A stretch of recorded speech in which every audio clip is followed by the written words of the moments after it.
Well, आप सभी का एक बार फिर स्वागत है हमारी इस बाइबल स्टडी में, जो कि उत्पत्ति की पुस्तक से हम सीख रहे हैं। आज जो है वो 16वां अध्याय है, यानी 16 चैप्टर है, जिसके बारे में जो है आज सीखेंगे। और हमारे पास जो है वो भाई जुबेज हैं, जो हमारे लिए हिंदी में जो है आयतें को पढ़ेंगे। और अगर कोई एक्स्ट्रा आयत है तो वो सिस्टर परविंदर है, जो हमारे बीच में आपके सामने कलाम को जो है वो पढ़ेंगे। पर आइए, इससे पहले कि हम खुदा के कलाम में जाएं, क्योंकि मैं बाइबल सोसाइटी की बाइबल ऑनलाइन जो हूँ वो यूज कर रही हूँ, जो कि NSRV वर्जन है।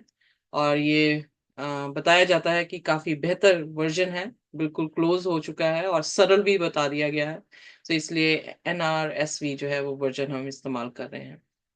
हम एक आम लोग हैं, आप क्रिश्चियन हैं जो खुदा के कलाम को सीख रहे हैं, और खुदा जो है हमें सिखा रहा है। अगर आप वीडियो के जरिए से हमारे साथ जुड़े हैं तो यकीन जानिए कि आप आशीष पाके जाएंगे, और खुदा आपको भेद की बातें जो हैं वो बताएगा। सो आइए प्रार्थना करें। हमारे स्वर्गीय खुदावंद, एक बार फिर हम आपको पुकारते हैं, आप हमसे बात करें। हम सुनते हैं खुदावंद, हम तैयार हैं आपके कलाम को लेने के लिए। कोई भी ऐसा शब्द ना हो जो मेरी सोच से हो, बल्कि हर एक शब्द प्रभु आपकी सच्चाई और आत्मा से हमारे बीच में आ उतरे। और हम आपकी इबादत भी खुदा सच्चाई और आत्मा से ही करना चाहते हैं। हमें ब्लेस करें, यीशु के नाम से मांगते हैं, आमीन। ऑलराइट, आमीन। चलिए हम पढ़ते हैं उत्पत्ति उसका 16 अध्याय और उसकी पहली आयत। एक अब्राम की पत्नी सारे के कोई संतान ना थी। उसको हजीरा नाम की एक मिस्री दासी थी।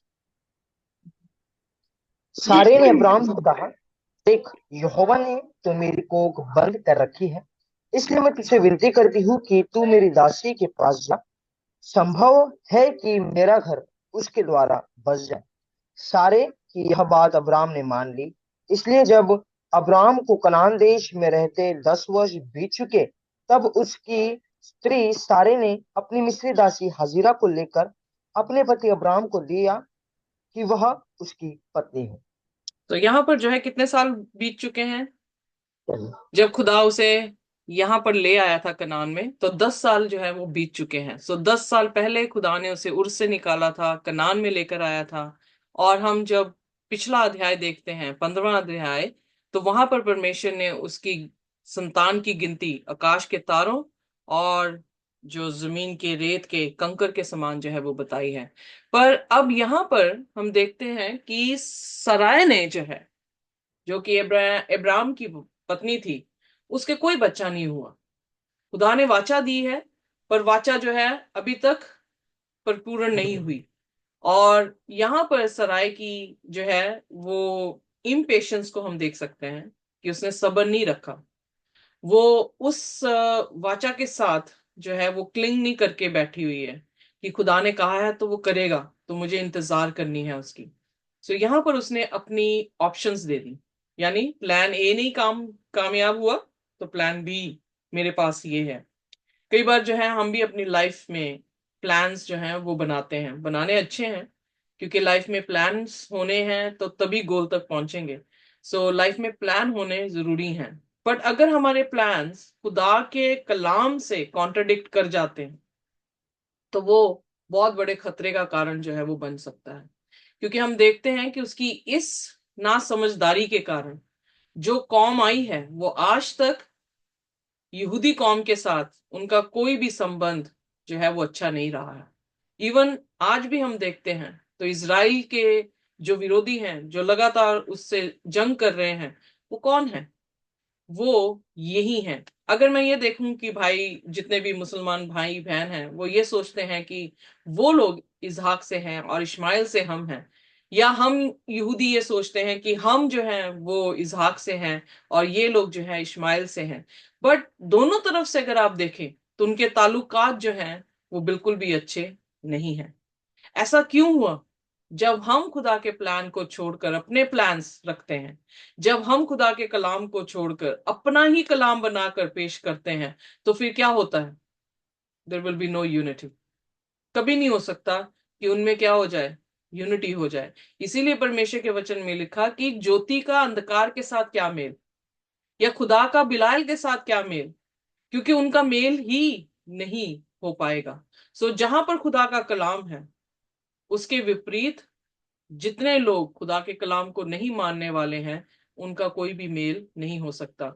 मैंने अपनी जिंदगी में ये चीज जो है वो महसूस की है कि जब भी मैं लाइक कैसे मैं इसको किस वर्ड्स में, प्रोडक्टिव वर्ड्स में कैसे डालूं।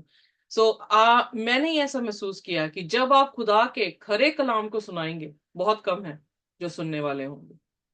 पर अगर आप खुदा के कलाम को झूठ के साथ मिक्स करके और उसकी कहानियां बना के सुनाएंगे, तो बहुत सारे लोग हैं जो कि उस कलाम को सुनने के लिए होंगे।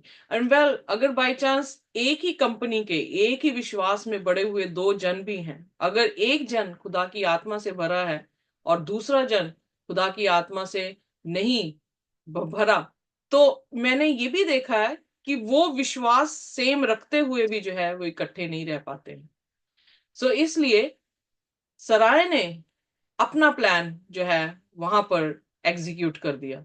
उसने कहा कि उसने अपनी अक्षमता देखी कि मेरी तो शरीर जो है बूढ़ा हो गया, मैं नहीं कर पाऊंगी, शायद खुदा से गलती हो गई कि खुदा ने ये बात कही। बहुत सारे लोग ये कहते हैं कि खुदा गलती करता है। कैसे? मैं मर गया था, ऊपर गया, उसने कहा हो गलत इंसान को ले आए हैं, खुदा ने गलती की है, नीचे लेकर जाओ। इट्स टू फनी कि क्या खुदा भी हमारे जैसा है, कि वो भी गलती करता है जैसे हम करते हैं? नो। अगर वो भी गलती करता होता तो वो खुदा ही क्यों होता? हम गलती के पुतले हैं, खुदा गलती का पुतला नहीं है। खुदा ने जब इब्राहिम से कहा है कि वो उसको संतान देगा, तो खुदा की कोई गलती से नहीं, जुबान से नहीं निकला था। हम इंसान अपनी जुबान दे के पलट सकते हैं, शायद जिन्होंने कल मेरे से बात की वो भी पलट सकते हैं, बट खुदा जब कह देता है कोई चीज, तो उसका पलटना जो है वो मुश्किल है। क्यों? क्योंकि बाइबल में लिखा, मलाकी मलाकी उसकी 3 उसकी 6 में, कि परमेश्वर कभी बदलता नहीं है। जब हम इब्रानियों उसकी 13 की 8 को देखते हैं, तो वहां पर भी लिखा है यीशु आज और कल और अब तक एक सा है। सो उसका विश्वास में कमजोरी क्यों आई? क्योंकि वो अपने परमेश्वर को जानती नहीं थी कि उसका परमेश्वर जिसने ये वाचा बांधी है वो कैसा है, उसकी तरबियत कैसी है। क्योंकि जब हम यिर्मयाह उसका 9 उसकी 24 देखते हैं, आइए मैं सब खोलें, यिर्मयाह उसका 9 और 24 आए, तो बड़ी प्यारी आयत है वो। क्योंकि कहता है अगर तुम घमंड करते हो तो इस बात में घमंड करो। मैं घमंड को मतलब ग्लोरी लिखा है, अगर तुम्हें कोई ग्लोरी है। आइए हिंदी में देखते हैं उसे किस तरह से अनुवाद किया है। वहां का 24 ना। जी। परंतु जो घमंड करे वह इसी बात पर घमंड करे कि वह मुझे जानता है और समझता है कि वेट अ मैं। Minute sister ji, wait a minute. यहां पर उसने क्या कहा है कि जो कोई इंसान घमंड करे, किस पे घमंड करे? हमारी कि वो मुझे उपलब्धियों पर नहीं, पर इस बात पर कि वो अपने खुदा को जानता जानता। है जानता है। और उसे समझता भी है। जी। बहुत जरूरी है। अगर सराय को ये पता होता कि उसका परमेश्वर बुलाने वाला कैसा है, उसको समझती होती कि उसके वचन कभी खाली नहीं जाते हैं, अगर वो ये जानती होती कि वो कभी गलती नहीं करता है, अगर वो जानती होती कि उसके शब्द अटल हैं और उसी शब्दों से उसने आज तक धरती जो है वो वैसी ही टिकी है जैसी उस दिन टिकी थी, तो वो अपना प्लान वहां पर एग्जीक्यूट ना करती। अब आगे पढ़ते हैं सिस्टर जी। कि वह मुझे जानता है और समझता है कि मैं ही वह यहोवा हूँ जो पृथ्वी पर और करुणा, न्याय और धर्म के काम करता हूँ, क्योंकि मैं इन्हीं बातों से प्रसन्न रहता हूँ। खुदा राइट करता है। Righteous means right works. उसका प्रेम, जिसको प्रेम हम करते हैं उसको हर चीज देने के लिए हम खुशी, हमें खुशी मिलती है कि उसको हम खुश रखें, उसको हम चीजें जो है जो उसकी जरूरत की हैं वो दें। सो जब वो अपने करेक्टर्स यहाँ पे एट्रीब्यूट्स बता रहा है, जस्टिस, राइचियसनेस, लव, काइंडनेस, वो अपनी तरबियत बता रहा है। पर जो इंसान उसकी तरबियत नहीं जानता है और अपने प्लान्स को एग्जीक्यूट कर लेता है, वो अपनी ट्रबल को जो है वो बुला लेता है। खुदा ने ऑलरेडी कह दिया है, अब एग्जीक्यूट क्या कर रही है? Oh oh, I have a slave girl. और हगार को जो है वो प्लान बी बना देती है। वेल, पहली बात तो उसे ये देखना चाहिए था कि हगार तो क्रिश्चियन भी नहीं थी। क्या वो, अगर सराय तक खुदावन यीशु मसीह का अभी तक उससे नहीं पता लगा, तो हगार तो बहुत दूर की थी। आयु भी समझते हैं मैं क्या कहना चाह रही हूं? कि यस। अब्राहम से वाचा बांधी है, अब्राहम की पत्नी सराय है। अगर वो नहीं समझ पा रही कि खुदा की वाचा जो उससे बंधी है वो पूरी करेगा, वो अपनी ग्लोरी लेगा, और उसे आता है कि कैसे ग्लोरी लेनी है। अगर बाई चांस जवानी में बच्चा पैदा हो रहा, तो कौन ग्लोरीफाई करेगा खुदा को? पर अगर बुजुर्गी में पैदा कर दे कोई औरत, और खुदा ने वाचा बांधी हो और बुजुर्गी में पैदा हो गया बच्चा, तो उसकी महिमा होगी। क्यों? क्योंकि हमारी वीकनेस है, हमारी यहां पर सामर्थ्य नहीं है, हमारी वहां पे गाड़ी बंद है, हदें खत्म हो गई हमारी इंसान की। जब खुद इंसान की हदें खत्म होती हैं, उसके बाद क्या होती हैं? जब चीजें होती हैं तो वो किसको ग्लोरीफाई करता है? खुदा को। सो इसलिए खुदा वेट कर रहा था। लाजरस की कब्र भी उसने चौथे दिन जो है वो खोली। क्यों खोली? क्योंकि 3 दिन तक वो ये विश्वास करते थे कि दोबारा से इंसान जिंदा हो जाएगा, हो सकता है आत्मा वापस आ सकती है, पर चौथे दिन नामुमकिन। सो खुदा ने वो हद, जो इंसान की हद थी, उसके हद के बाहर जब काम किया, तो मौजा हुआ। माय फ्रेंड्स, खुदा मौजा हमारी हदों के बाहर जाकर जो है वो करता है, ये दिखाने के लिए कि खुदा है, इंसान नहीं है वो। और सराय ने खुदा को खुदा ही नहीं माना, और उसने फिर अपने से छोटी आत्मिक औरत को जो है, उसने वो औदा देने की कोशिश की जो औदा उसका था ही नहीं। राइट? और फिर दूसरे वचन में लिखा है, सराय ने जाके अब्राम से कहा, you see that the Lord has prevented मी। क्या दे रही है? कि खुदा ने मुझे बांझ बनाया हुआ। जब उसी ने बांझ बना दिया, तो वो कैसे काम कराएगा? कैसे बच्चा मेरी जो है वो कोख में आएगा? सो यहां पर हम देख रहे हैं कि उसका विश्वास नहीं है, कि वो खुदा की सामर्थ को देख के नहीं बोल रही, वो अपनी जिस्म की सामर्थ को देख के बोल रही।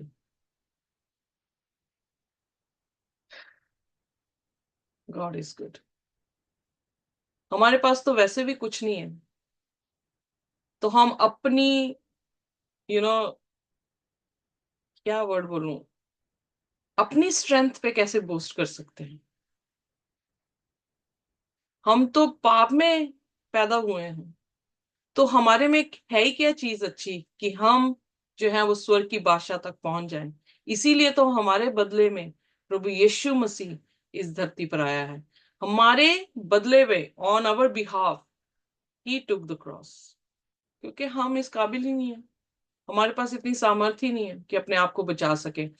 सराय के पास, सराय एक औरत है, कलीसिया, कलीसिया के पास भी ये सामर्थ्य नहीं है कि वो यीशु मसीह को बेयर कर सके। पर कौन करवाता है?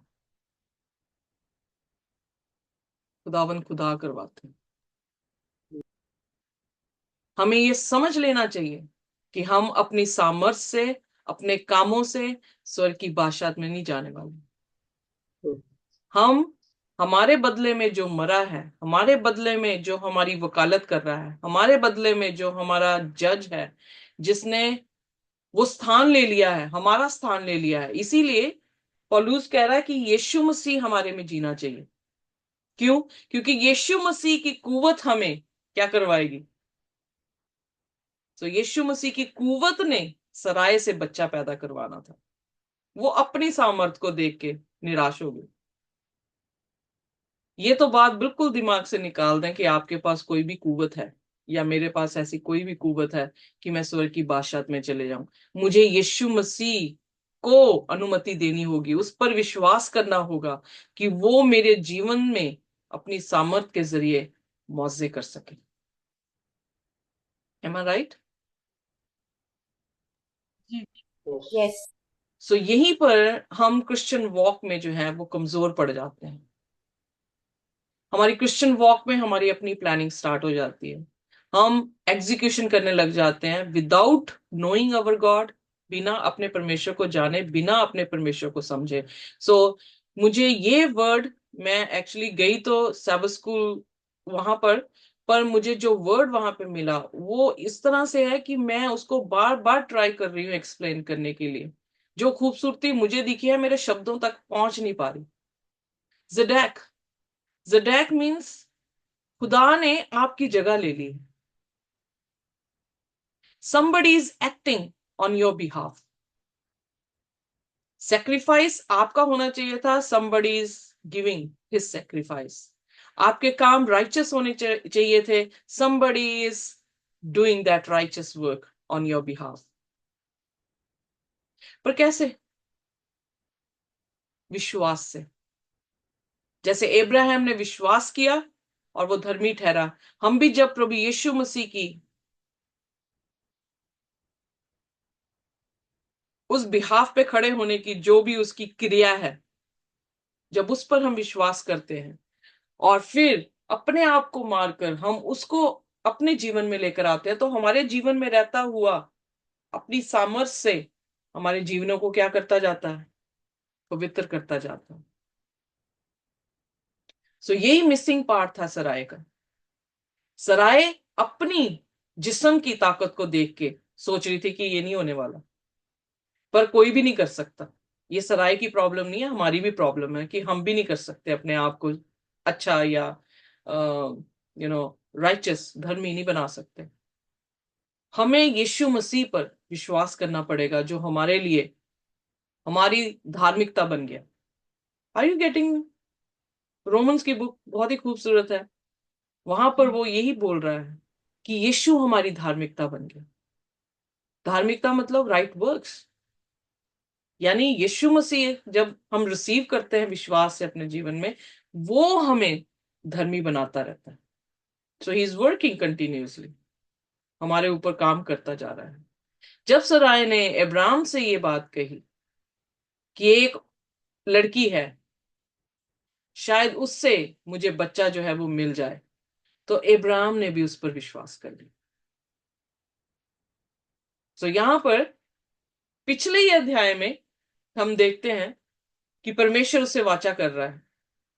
और मैं नहीं जानती कितना अरसा हो गया उस चीज को, बट इतना जरूर जानती हूँ कि आने वाले टाइम पे, यहाँ पर उसने जो है वो 10 साल बताए हैं, आने वाले टाइम पे हम कुछ और चीजें देखेंगे कि फिर कैसे हुआ। बट यहाँ पर हम ये देखते हैं कि उसने हगार की ऑप्शन जो है वो ले ली। उसने भी सोचा मैं भी बूढ़ा हो गया।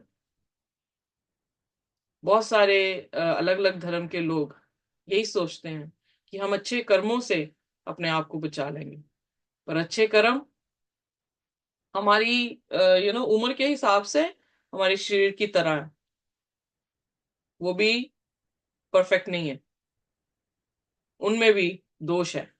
सो हम नहीं बच सकते। सो इब्राहिम ने भी उसकी आवाज को सुना। फिर तीसरा वचन, सॉरी मैंने ज्यादा एक्सप्लेनेशन दी, पर नाइस है कि हम सीखें हमारी आज की प्रैक्टिकल लाइफ में कैसे है। सो तीसरा वचन, इसलिए जब अब्राहम इसलिए जब अब्राहम को कनान देश में रहते 10 वर्ष बीत चुके, तब उसकी स्त्री सारे ने अपनी मिस्री दासी जीरा को लेकर अपने पति अब्राहम को दिया कि वह उसकी पत्नी है। तो उसने जो है कहा, परमेश्वर ने एक पसली निकाली थी ताकि एक औरत रहे आदमी की। सो सिस्टम कहां से शुरू हुआ? इब्राहिम से। उसने दूसरी भी जो है औरत उसको दे दी। यू नो कई बार ऐसा होता है, मैंने कई औरतों को देखा है जिन्होंने, उनके आदमी पीते नहीं थे, पर उन्होंने उनसे, मतलब उन्हें कहा कि पिए वो।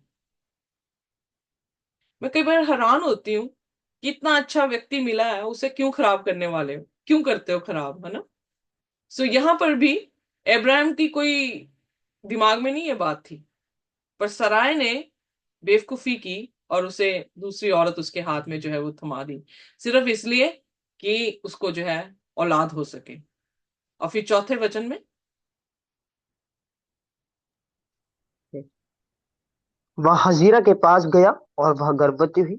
जब उसने जाना कि वह गर्भवती है, तब वह अपनी स्वामिनी को तुच्छ दृष्टि से देखने लगी।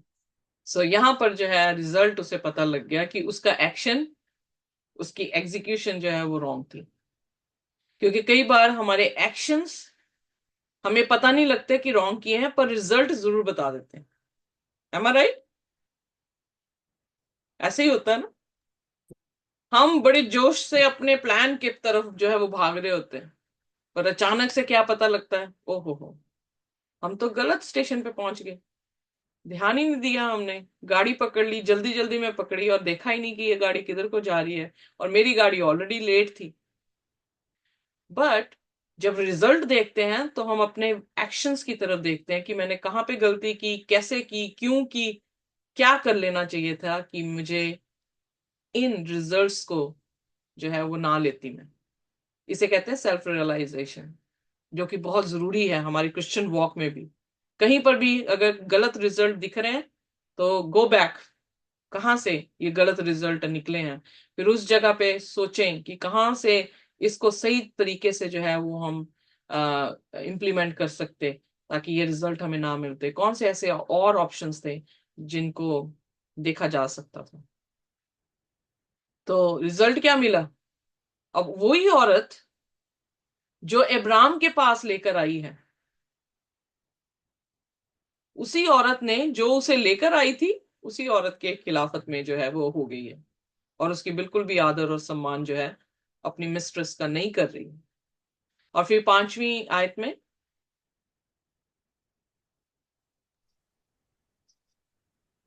तब सारे ने अब्राम से कहा, जो मुझ पर उपद्रव हुआ वह तेरे ही सिर पर हो।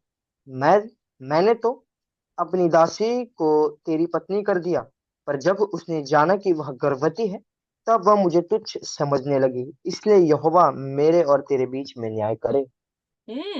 नो। तो यहां पर उसने क्या किया, एक्यूज किसको कर दिया? अब्राम को। जब पाप होता है तो हम क्या करते हैं, एक दूसरे को एक्यूज करते हैं। भाग्यदन में क्या हुआ था, जब पाप हुआ तो एक्यूज किसको कर रहे थे, एक दूसरे को, खुदा को भी कर दिया। खुदा तूने ये जो औरत बनाई है, उसने मुझे ये फल दिया और मैंने खा लिया। सो यहां पर वो कह रही है कि खुदा तेरे और मेरे बीच में जज हो। जब वो जस्टिस मांग रही है खुदा से, क्या सोचते हैं कि खुदा क्या करेगा? आज के टाइम में जब हम जज को देखते हैं तो हमें ये दिखता है कि जज जो है वो बहुत, हम डरते हैं उसके सामने जाने के लिए, क्योंकि वो, अगर ब्राइब उसने खाई हुई तो उसने आपके पक्ष में बात नहीं करनी। पर जब ओल्ड टेस्टामेंट में मैं बार बार पढ़ती हूँ कि जो सामिस्ट हैं वो ये कह रहे हैं कि खुदा तेरे और मेरे में जज हो, तो उसका अर्थ क्या है? उसका अर्थ ये नहीं है कि खुदा को या जज के रूप में जब वो देखते हैं तो वो इस तरह से देख रहे हैं कि हमारे पक्ष का नहीं है। वो जज को इस तरह से देख रहे हैं कि जज उनके पक्ष का है। कैसे? क्योंकि वो उनके बिहाफ में एक्ट कर रहा है। Are you with me? जो मैंने वर्ड बताया ज़ेडक, वो, उसका अर्थ जो है मोर देन फेयर ट्रीटमेंट है, यानी वो न्याय देने से बढ़कर है। क्योंकि वो एक ऐसी क्रिया है, वर्ब है। जब वर्ब का मतलब देखते हैं तो उसमें ये मतलब नजर आता है कि खुदा हमारे बिहाफ में एक्ट करे। तो यहां पे वो क्या कह रही है कि खुदा तेरे और मेरे बीच में क्या करे, हमारे बिहाफ पर एक्ट करे। अब वो संभाले मुद्दा कि क्या होगा।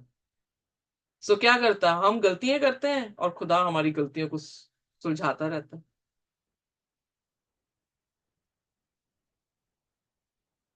तो उसने कहा, मे द लॉर्ड जज बिटवीन यू एंड मी।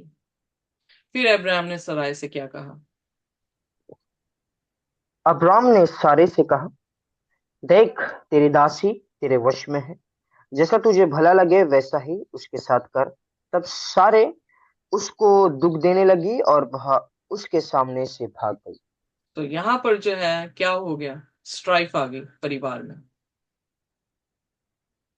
क्योंकि जो सराय थी वो पहली औरत है, लीगल औरत है, और जो दूसरी औरत है वो लीगल औरत नहीं है, वो एक तरह की सब्स्टिट्यूट है।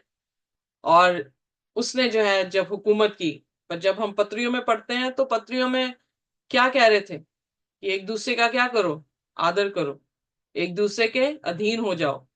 जो मास्टर्स हैं वो अपने स्लेव्स के साथ हार्शली बिहेव ना करें। यहाँ पे क्या हो रहा है, अपोजिट। क्रिश्चियन वॉक नहीं चल रही। क्यों? क्योंकि एक पाप ने उस बिटरनेस को पैदा कर दिया, और जब बिटरनेस आई है, उस बिटरनेस ने लाइफ ही जो है, फैमिली लाइफ को बिल्कुल स्पॉइल कर दिया। खुदा ये प्लान नहीं रखे था कि कोई और औरत इस परिवार में आए, उसके बाद उन दोनों में लड़ाई झगड़ा हो, आदमी फंस जाए कि किसको अब प्यार करे किसको ना प्यार करे। खुदा की ये योजना शुरुआत से ही नहीं थी। पर जब हम अपने प्लान्स बीच में घुसाते हैं खुदा के प्लान्स को छोड़कर, तब ये सारी समस्या आती हैं, और स्ट्राइफ हुई और वो औरत क्या हुई, भाग निकली। अब जब वो कह रहा है कि खुदा हमारे बिहाफ में एक्ट कर, तो खुदा ने फिर उनके मसले में जो है इंटरवीन किया। क्या इंटरवीन किया, 7वें वचन में। तब यहोवा के दूत ने उसको जंगल में शूर के मार्ग पर जल के एक सोते के पास पाकर कहा, हे सारे की दासी हजीरा, तू कहाँ से आती और कहाँ को जाती है? उसने कहा, मैं अपने स्वामिनी सारे के सामने से भाग आई हूँ।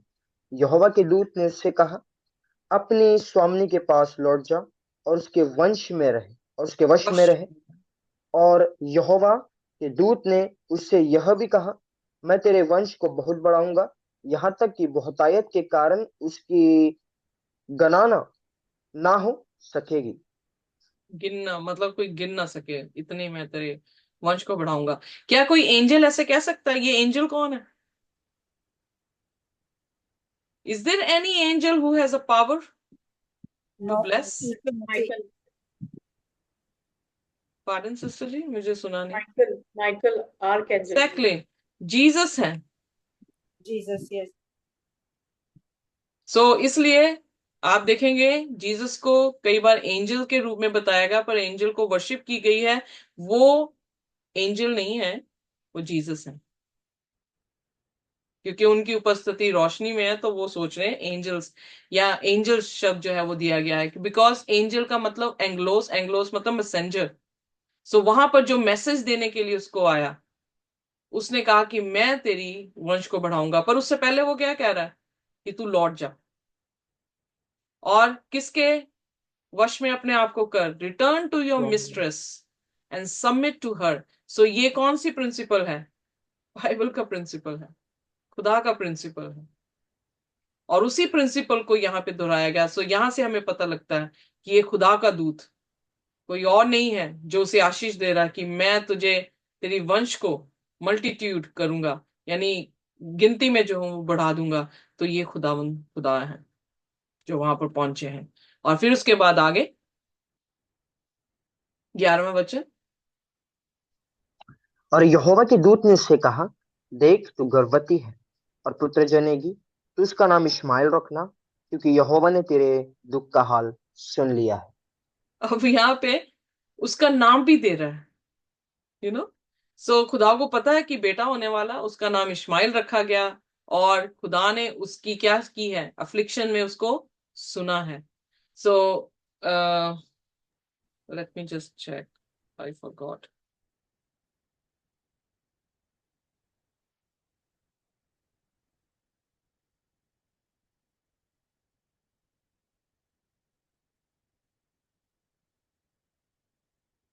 क्यों ऐसा बोला गया? क्योंकि इश्माइल के नाम का अर्थ ही ये है कि खुदा ने सुना है।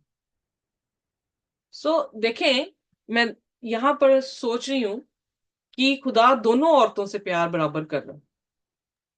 Yes. हालांकि स्ट्राइफ हो गई है, it was not a plan of God, पर जब वो प्लान में आ कर भी दी गई है, अंदर ले भी आई है सराय उसको, खुदा उसकी भी वैसे ही आशीष दे रहा है जैसे उसने सराय को आशीष देनी है।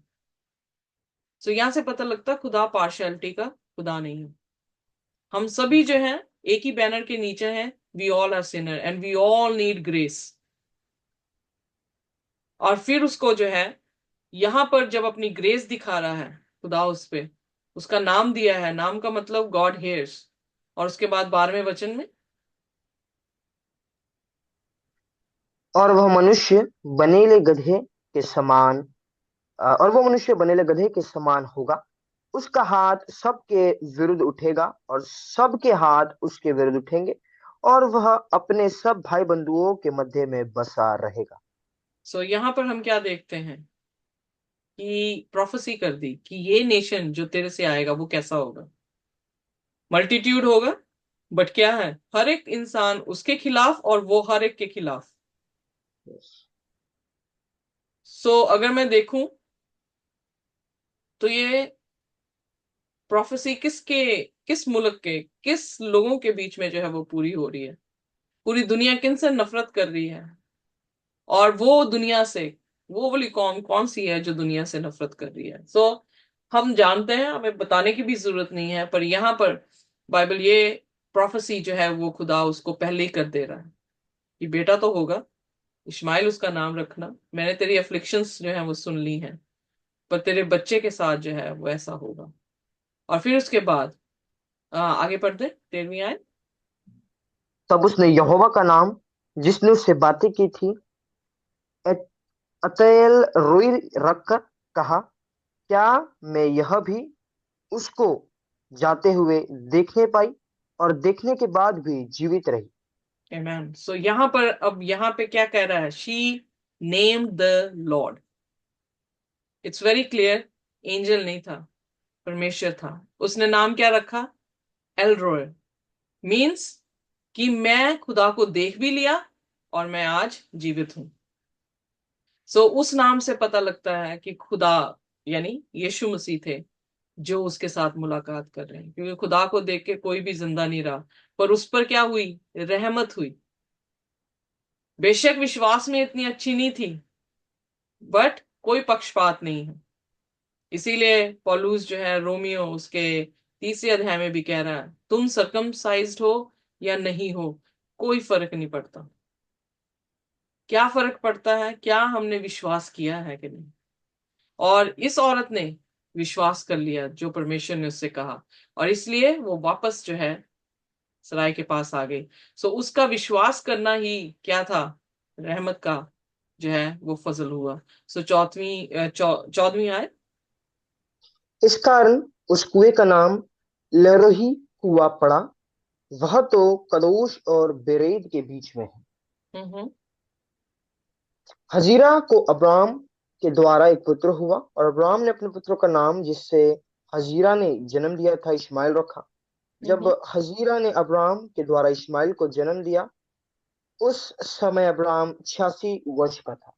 ऑलराइट, सो वहां पर इब्राहिम कितने वर्ष का था, 86 ईयर्स ओल्ड था। और जब खुदा ने उसको बुलाया था तब कितने वर्ष का था। 75। हाँ एग्जैक्टली, 75 ईयर्स का था। सो इसका मतलब 75, 86, 11 साल के बाद हगार से उसे जो है वो बेटा हुआ। बट यहां पर हमें देखने को मिलता है वो भाग गई थी, पर खुदा ने उसे वापस जो है उसके पास लेकर आया।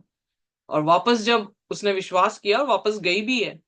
और फिर उसने उस जगह का नाम जो है वो एलरोई रखा, कि मैंने खुदा को देखा और जीवित रही। उसने उस कुएं का नाम रखा बीर लाई रोय, जो कि कदेश और बरेद के जो है वो बीच में है। सो फिर उसने इश्माइल को जन्म दिया और इश्माइल ही नाम रखा गया। तो इसका मतलब शी वॉज ओबीडियंट। उसने उस आवाज को सुना और उसके जैसे ही उसने काम किया। सो खुदा का रहम उस पर हुआ, और वहां पर जो है इश्माइल का जन्म हुआ। अगले सबक में हम देखेंगे कि फिर जो पाप से चीज शुरू हुई, और जब वो पाप कि रूट को खत्म नहीं किया जाता, तो वो रूट कैसे ट्रंक बनाती है और फिर कैसे जो है वो ब्रांचेस के बाद फलों को भी उत्पन्न करती है। सो कल देखेंगे कि इस पाप से उनके रिजल्ट कमिंग फ्यूचर में जो है वो कैसे हुए। सो ये चीज हमें ये सिखाती है कि हमारे पाप के कॉन्सिक्वेंसेस हमें भुगतने पड़ते हैं। बेशक हमारे पाप खुदा माफ कर देता है, पर कॉन्सिक्वेंसेस हमें भुगतने पड़ते हैं। इवन दो उन कॉन्सिक्वेंसेस को भी झेलने की सामर्थ हमें देता है, बट सिन इज सिन। तो इसलिए जब हम खुदा के बीच में हैं तो लापरवाही के साथ नहीं, बड़े सचेत होके, इसीलिए बाइबल बार बार कहती है बी वॉचफुल, सचेत होके खुदा के साथ चलें, क्योंकि एक छोटी सी गलती हमारी जिंदगी में जो है तूफान लेकर आ सकती है। सो हमेशा प्रार्थना करते रहें और खुदा से मदद मांगते रहें ताकि खुदा हमें सही रास्ता दिखाए और हम कभी भी किसी भी गलती में जो है वो फंस ना सके। सो आइए अपने सिरों को झुकाएंगे और कोई भी जन हमारे लिए इंग्लिश में, हिंदी में, किसी में भी जो है वो प्रार्थना कर सकता है।